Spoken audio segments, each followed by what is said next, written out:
آ بھراوا وال میں تو دساں کہ اگر تواڈے سامنے کوئی غصہ کریندا پیا ہوے، غصے دی حالت وچ ہوے، تواڈے گھر دا تواڈا بھرا ہوے، تواڈا رشتہ دار ہوے، علاقے دے اندر ہوے یا کوئی میں تواڈے سامنے غصہ کریندا پیا نا، تے تے اون دے واسطے کیا پڑھنا ہے؟ تے ول دیکھیں ہوں دا جیڑا غصہ ختم تھی ویسی اون دی عادت ہی اچھی تھی ویسی۔ وال توجہ کر میرے براوا، جیڑا بندہ تواڈے سامنے غصہ کریندا پیا ہوے، اوندا سخت مزاج ہوے، ہر گل تے غصہ کریندا ہوے، تواڈا بھاویں برا ہوے، رشتہ دار ہوے، دوست ہوے، جانن والا ہوے، پہچان والا ہوے، او جے دیکھو فلانا بندہ غصہ کریندا پیا، تساں اون دے سامنے ایویں دل ہی دل دے وچ قرآن پاک دی آیت سورہ بقرہ دی آیت نمبر 18 صم بکم عمی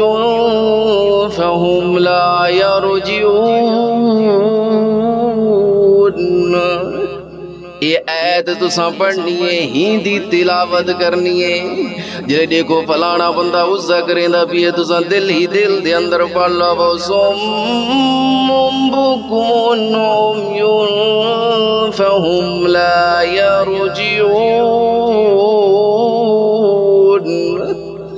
والی دل دے اندر تصور کر کے اون دے پاسے پھوک دیو۔ اللہ دی قسم میرے بیراوا، میرا قرآن، میرے اللہ دا قرآن شفائے، جیڑے مقصد سے پڑھ سے یقین نال پڑھ سے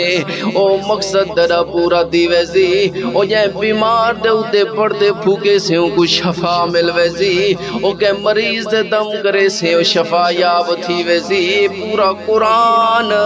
مومنہ شفائے۔